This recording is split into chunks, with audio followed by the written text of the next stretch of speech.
Hello, I'm Alex from Rub-a-Dub, and this is Matthew. Hello, Inspector.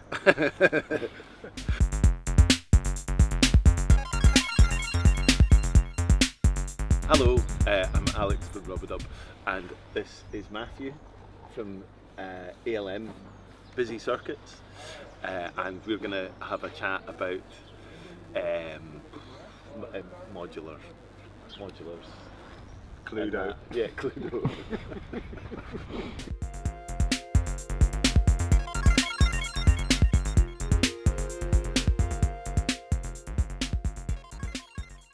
Only question that I thought of hurriedly on my way here was, where does the name Busy Circuits come from? I don't know. All right. No. I wanted it to just be ALM, but then I discovered there was a lot more ALMs, like, you know, multinationals called ALM. Oh, so okay. I thought it might cause some issues, so I thought I'd better tag something onto the end of it. Ah, okay. And I just liked, I just liked Busy Circuits as a word, but then I don't really like it anymore. And I've actually got, I think at some point I'll just become ALM. And the logo and the sort of graphic design for ALM is really strong. Like, it's a really strong image. Like the PAMs image is really good, Yeah. and then like the PCBs and stuff like that are all really good. But I overheard you talking about that the other day, about like who had done them. Yeah.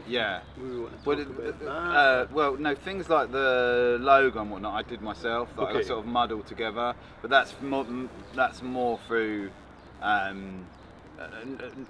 just being like a fan and a bit of a geek over sort of designy stuff, you know, and liking that sort of thing, and, you know, knowing enough Illustrator to sort of cobble things together, but not, you know, like working with colour and things like that I find quite difficult. Okay. But I really enjoy doing it, you know. But then the kind of illustrations have been so the Pamela illustration comes from a scan of a sticker sheet which I adjusted a bit, and then on the new Pam, now she's got a body and stuff, I found an illustrator to kind of extend the original drawing, and that came out a lot better than I expected. It came out really good, like, you know, perfect, spot on.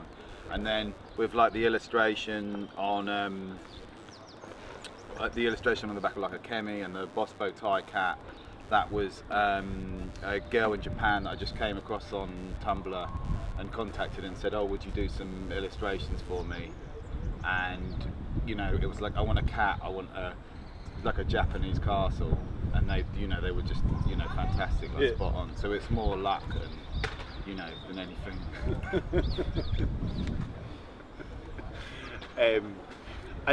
So the modules themselves, and I've sort of noticed like a bit of a running theme in that, like, there's the SID, and Akemi's is DX chips, and then the Fizzle Guts is the FZ1, and then there's the new filter. So there's lots of sort of repurposed things, but I guess there's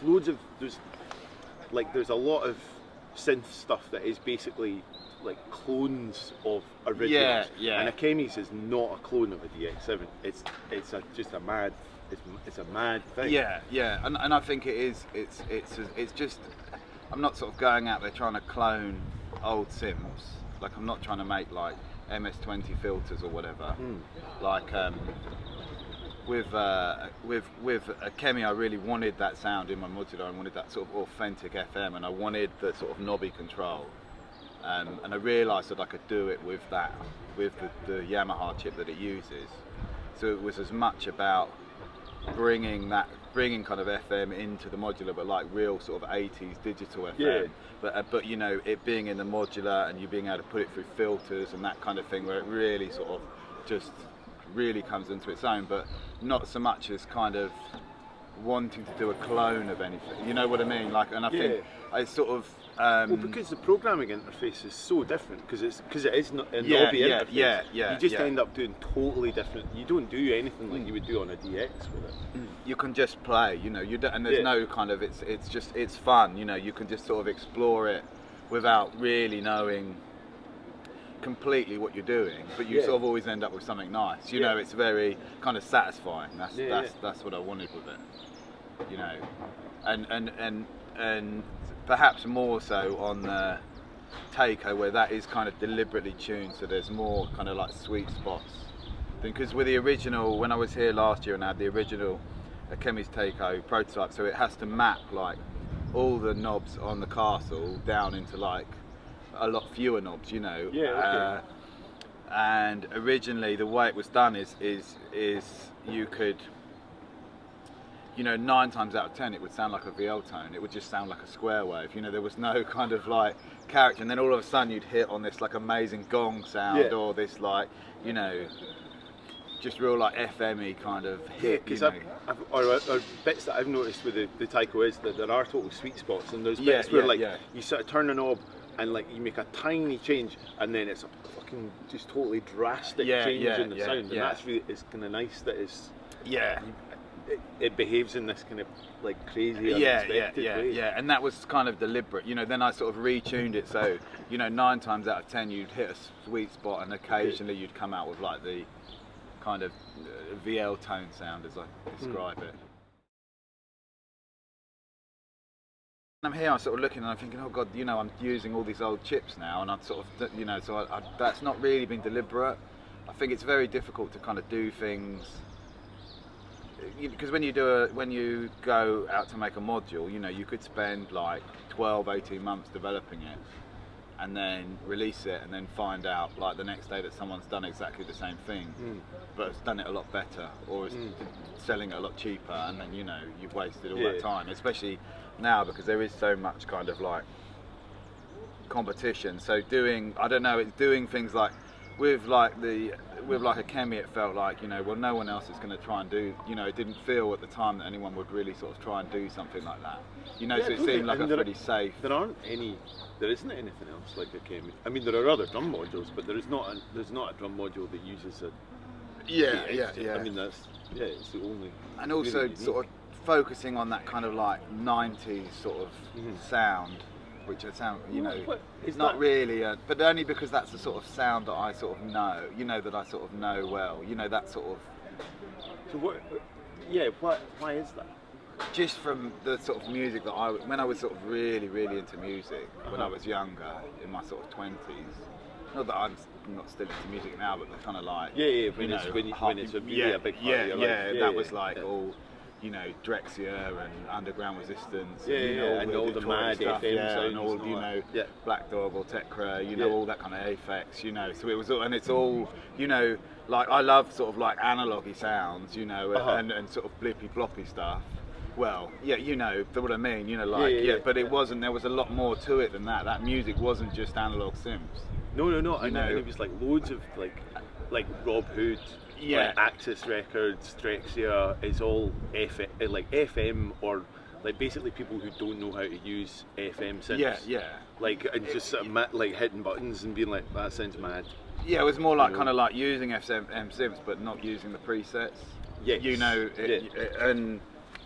but it was sort of quite a sort of undertaking to do that. Like, you know, I can remember I had a DX100 when I was younger, and trying to get sounds out of that, you know, it was just randomness, you know, and you couldn't do it quickly.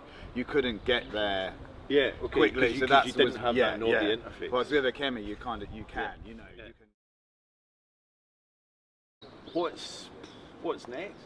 Like, what have you got? I mean, there's the S950 filter. Which, you know,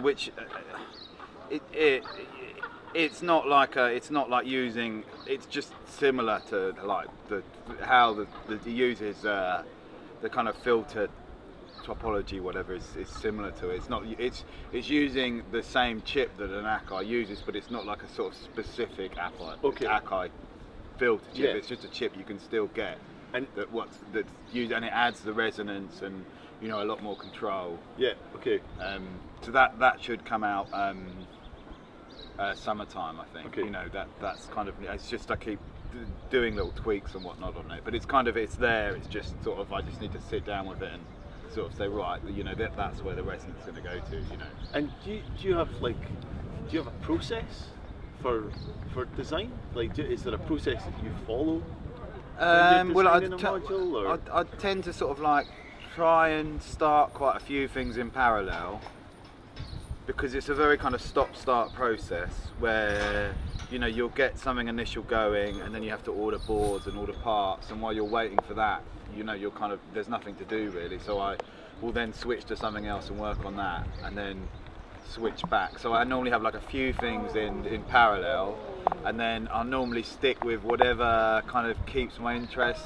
Yeah, okay. You know, and then things will fall by the wayside, and then I might come back to them like a year later. It could be like 4 years later, and finish tomorrow and may never come back to them. You know, someone might come round and visit me, and I'll show them an old prototype, and they'll be like, oh wow, you know, and I'll think, oh yeah, actually I should get back into that and do that again, you know.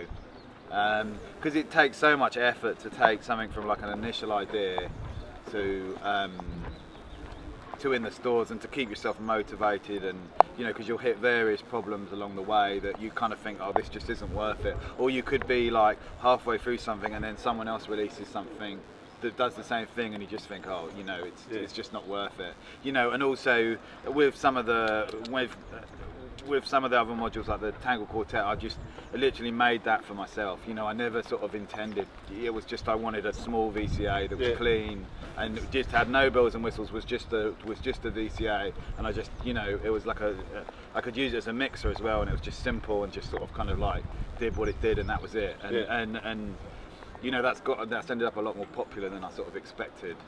And or like with the pip slopes, that was just to kind of support the chemming wall, just so I could get a lot of envelopes in a small space, and I wanted like a small sort of snappy envelope, you know, a nice sort of. Yeah. So there was, it's a whole sort of range of reasons, really, why things might end, how things come about. Yeah. There's never sort of a solid plan. I've never sort of gone at it with a kind of like, everything's grown very sort of like organically, you know. It's not like I've ever had a really sort of like concrete plan. But although things, I think, you know, things have sort of, maybe it looks a bit like that. But is there a point where you, so the thing that I'm thinking about is Pamela's new workout. Yeah. And what the question I was going to ask is, like, how do you know when something's finished, especially with something like the new version of PAMs, because there's so much to it. Like, there's so much that kind of got bolted on and through, like the thread-on muffs, like people, like, you know, so that thing of like, oh, and it can do this, and oh, and it can do this, and it can do this. Do you know what I mean? So is there a point where you're just like, nah, like? Well, I think with the new PAMs, it just ran out of space. Okay. And I had to leave a little bit of space for any bug fixes. Okay. And now there's some things that I'd still like to make it do, but it's just going to be really hard, because I've got to kind of free up. You know, it's just going to be a real slog to get. And I've been, you know, like last year, that's what I was pretty much working on all the time. So I need to sort of, now it's out. I've done sort of a couple of little minor updates, but I think I'll leave it for a bit and then come back to it, and then try and get some. I want these kind of like virtual patching idea and some sort of voltage control over the loading of banks and stuff. Okay. And I'd really like to get that in, but I just don't know if it's going to be doable, you know, because I really kind of like push that as much as it could go. It's amazing how much it does for it. Oh, thank you. You know, I'm really pleased with it, you know, because I put so much work into it, and you know, it's sort of better than the old Pamela in kind of every single respect, you know, everything that I wanted to, and I still wanted, you know, and not just technical things, you know, I wanted to keep the price around the same, you know, I wanted to you know, keep the size the same and all things like that, you know. Yeah. You know, and you know, but it's been really well received, so I'm really pleased. You know? Good. Yeah, no, it's cool. Yeah, we totally love it. Okay, cool. Right, well, fuck this, it's raining and it's fucking cold, so let's fucking do one. Thanks very much, Matthew. Thank you. That was class.